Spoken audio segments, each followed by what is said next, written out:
चलिए अब कुछ क्वेश्चन स्टडी कर लेते हैं। फर्स्ट बोल रहा है can distance and displacement be equal. क्या डिस्टेंस एंड डिस्प्लेसमेंट इक्वल हो सकते हैं या नहीं हो सकते हैं। देखो मान लो point A and point B, ये दो पॉइंट्स हैं, ठीक है। अब एक ऑब्जेक्ट को मूव करना है पॉइंट ए से पॉइंट बी पे। अब वो कैसा भी पाथ अडॉप्ट कर सकता है। मान लो उसने स्ट्रेट लाइन पाथ ही अडॉप्ट किया, वो ए से चला और फाइनली कहाँ पहुंच गया, पॉइंट बी पे। तो आई थिंक ये इसका ओरिजिनल पाथ है। ओरिजिनल पाथ है, यही पाथ कवर किया उसने, तो इस ओरिजिनल पाथ को हम लोग क्या बोल सकते हैं, डिस्टेंस, राइट। अच्छा, अब अगर डिस्प्लेसमेंट देखनी हो तो वो भी स्ट्रेट लाइन होती है, तो यही पाथ उसका क्या बन जाएगा, डिस्प्लेसमेंट। तो ये बिल्कुल ठीक है कि एक ऑब्जेक्ट का डिस्टेंस और डिस्प्लेसमेंट जो है वो इक्वल हो सकता है।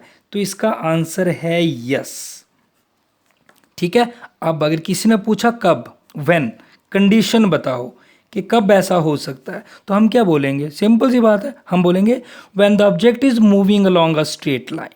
मतलब जब एक ऑब्जेक्ट जो है स्ट्रेट लाइन मूव करता है, स्ट्रेट लाइन मूव करता है, तो उस टाइम पे उसके डिस्टेंस और डिस्प्लेसमेंट दोनों क्या होते हैं बच्चे, इक्वल होते हैं। दोनों क्या होते हैं, इक्वल होते हैं। ओके, तो no doubt distance and displacement can be equal. कब हो सकते हैं, when the object is moving along a straight line. Second question, can distance is greater than displacement. क्या डिस्टेंस डिस्प्लेसमेंट से बड़ा हो सकता है, और ये तो हमेशा होता है, कोई दिक्कत नहीं है। ए और बी, चलो ऑब्जेक्ट ये मूव करके गया ए और बी के बीच में, देखो कितना सारा पाथ कवर किया, ये डिस्टेंस हो गया उसका, है ना। अब अगर हमें यहाँ डिस्प्लेसमेंट बतानी हो तो डिस्प्लेसमेंट तो स्ट्रेट लाइन होती है, ये डिस्प्लेसमेंट आ गई इसकी, ठीक है। तो ये जो जिगजैग पाथ है ये है आपका डिस्टेंस, जो उसका ओरिजिनल पाथ है, और ये डिस्प्लेसमेंट है, डिस्प्लेसमेंट। तो सामने दिख रहा है कि डिस्टेंस बड़ा है किससे, डिस्प्लेसमेंट पे। तो इसका आंसर भी बिल्कुल ये है। क्या आंसर है इसका, yes yes, distance can be greater than displacement, बिल्कुल ज़्यादा हो सकता है, कोई दिक्कत नहीं है। Next question, can distance is less than displacement.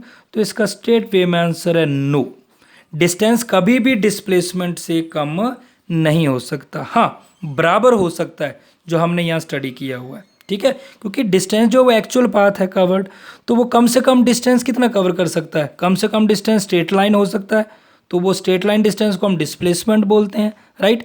तो ऐसा कभी पॉसिबल नहीं है कि डिस्टेंस बड़ा हो, सॉरी डिस्टेंस लेस हो किसे, डिस्प्लेसमेंट से, right. So it is all about the concept of distance and displacement.